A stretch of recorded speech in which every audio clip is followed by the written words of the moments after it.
Throwback to the 13th of January 2022. And they actually granted one of my certificates. There were two guys that tried to approach me. Apparently, Soho is only a walk from here. Wow, it's actually this big.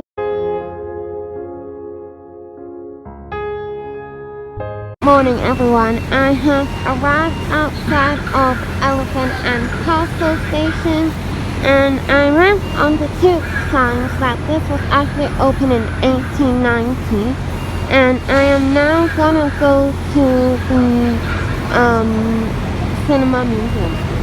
Actually, there's a elephant arcade here. I might go in to have a look. They have some shoe shops here, a phone shop there, some accessories here, and there was also a restaurant down there. And yeah. Are you familiar with? Oh, so this is the cinema museum. I actually called them before I came here to ask if they're still open, and they got back to me and they said they're actually closed. But I just wanted to come here because on the website it looks really beautiful, and I want to see if I can fly my drone here because it is the London Borough of Southwark, and I want to learn about the cinema museum history as well. So, London's Cinema Museum is devoted to keeping alive the spirit of cinema from the days before the multiplex. Set in historic surroundings in Kennington, close to the Elephant and Castle Station. The Cinema Museum houses a unique collection of artifacts, memorabilia, and equipment that preserves the history and grandeur of cinema from the 1890s to the present day. The Cinema Museum is culturally very important to the history of movies and gives insight into how things have changed. It was the workhouse where Charlie Chaplin went as a child. It is a monument of great importance to anyone interested in cinema. And the museum is actually an unfunded museum, so visitors are only able to visit by guided tour or by attending an event, and the guided tours can be found online, and I'll leave a link to that in the description box down below.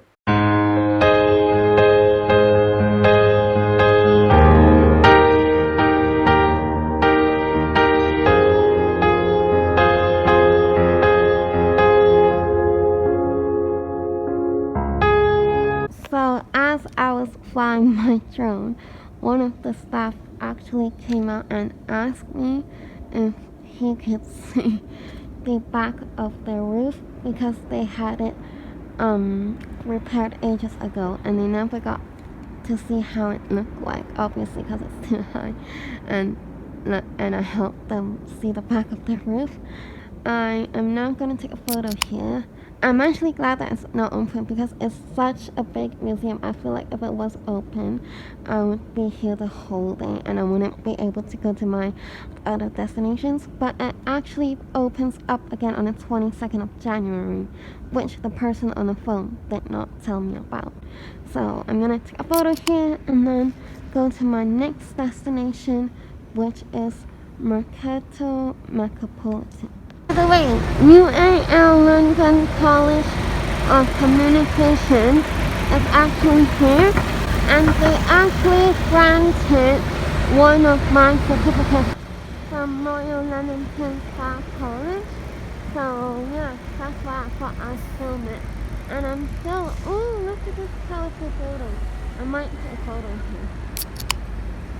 I'm at the Mercato Metropolitano, and I'm half an hour early, but they said they can let me go and have a look, so I'm just gonna have a look because I'm not hungry anyways.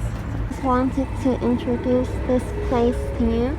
So they have all sorts of restaurants, like they have Chinese restaurants and they have ice cream and crepes. And then they have music live venue here. They have wine and cocktails and yeah, fresh juices. And I think I might take a photo here. This is the Castle Square. I guess it's called Castle Square because this is the Elephant and Castle station. And I feel like this is only like a little shopping mall, so I'm gonna take a photo here. So they sell sweets and like phone stuff and accessories as well, and I'm gonna go in to have a look. There is actually a St. Mary's Churchyard here, which I'm not gonna go to today or ever because I want to tell you guys, please be careful because when I was taking the photo near UAL, there were two guys that tried to approach me and they asked me if I wanted to go to church, and obviously I said no because before I came here I did some research about this area and I realized I kind of had a bad reputation before, so that's why I was being very careful, and then luckily they left me alone, so that's why I'm not gonna go to any churches. Actually a Lambeth Palace here, and I just googled it and it says it's a public working from home office, so it's not open to public, and even if it is, it's only open from 11 a.m. to 3 p.m. and I don't think I will have time today because it's already 12 and I have 2 more places that I want to go to. So apparently there used to be an elephant and castle on the Brighton Road in London. It was the very first type of transportation, a horse-drawn public bus. The Theatre Royal, the one in the Covent Garden, because it says it has been replaced by the Elephant and Castle Theatre in 1878, but I can't see that in Covent Garden. The reason why the Elephant and Castle station was opened in 1890 is because by that time there was around 202,479 of people in Elephant and Castle, and new infrastructure was needed. First traffic lights were actually built around 1912. So Paul Robinson's presence highlighted the struggles of people in 1938 in black civil rights. Hell's family was the first family to be offered a flat on the Haygate estate in 1941 to 2002. Apparently, Soho is only a walk from here. What? There's a Walworth Garden Farm nearby. I just googled and it says it's 22 minutes from here, but I still have to go to Elephants Park and Burgess Park, so we'll see if we have time to go there or not. I didn't have enough time.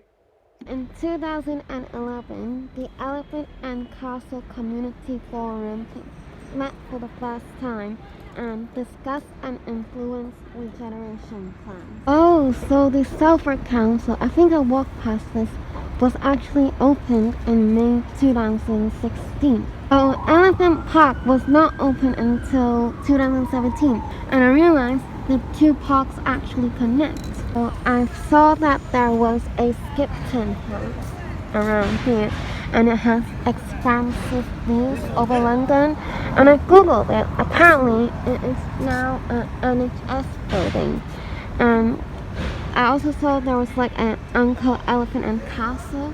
I always wondered if there was like an elephant and castle around here because of the name, and I called them and it was actually a residential area. So now I'm gonna go to the Elephants Park as it's only 2 minutes away from here. So this is already Elephant Park. I'm gonna see if we can walk to Burgess Park from here. The elephant here, I think on the opposite side actually. And then there's also some restaurants. I might have some lunch now, as I'm worried that when I get to Burgess Park there's not going to be any restaurants and I'm a bit hungry, So I might have some Chinese actually. So I ordered a udon with scrambled eggs and tomatoes and a cup of water, and I ordered udon because I wasn't too hungry, but I was just a little bit hungry. And it is now 1:34 p.m. And I just saw the smoke coming out of the chimney. I thought it's quite cool. And I googled where I think it is. I think is it like Ellsbury Medical Center? I want to take a photo with me. I think I've arrived at Burgess Park. I'm gonna go inside to the cafe to ask, and if I even have to ask, I already know it's Burgess Park. Wow, it's actually this big, but I feel like I'm just gonna say that I finished it once I've got to the end of the park because my sense of direction is really bad. So, yeah. Yes, I'm gonna find a quiet place to fly my drone. In this clip, I will be telling you about the history of Burgess Park. Burgess Park is one of London's biggest parks, but its significance is due not so much to its size as to its history, and the unusual way it was created. Inspired by the Abercrombie plan and post-war optimism, the park was set up after hundreds of dwellings, factories, and churches were demolished. 30 streets were covered over. The Grand Surrey Canal was filled in, and bomb-damaged areas was incorporated and grassed over. This unusual method of park development took place gradually within living memory. The ever-increasing patches of green which stretched along the canal route were named Burgess Park in 1973. Over the following years, various additions were made to the park, such as the community sports facilities and the tennis center. The park contains 3 listed buildings: the Lime Kiln, Chumley Gardens, and Passmore Edwards Library and Wash House. In 2012, further revitalization work was completed, substantially remodeling the park and removing many of the remaining redundant roads. Burgess Park is now incredibly popular, and the BMX track opened in 2013, adding a new sport to the 10 outlets available in the park. In 2018, a further phase of revitalization for the southwest corner of the park will remove the last remaining road, New Church Road, and improve the entranceway leading towards Camberwell. So the reason why this park was created was actually because of a bomb damage contributed to this area.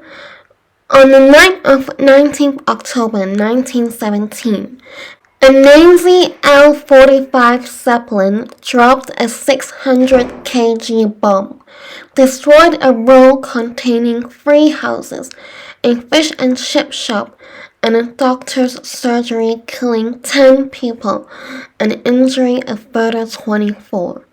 As Lord Burgess, late Director of Recreation and Arts, said, "Looking back on this era of destruction, when all this is over, we'll make this a better place to live in." Hence why they made Burgess Park.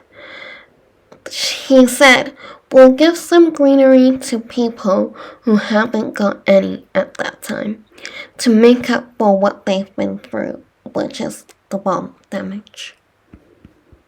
And that's all the history about this park. So now I will play my song. Enjoy!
I've decided to walk back to the tube station instead of taking the bus because it was only like a 20-minute walk to the tube station. So if you enjoyed my vlog, don't forget to subscribe, like, comment to let me know if you actually went to any of these places, and share with your friends. And I'll see you all next Sunday with another traveling vlog or music related video. Bye!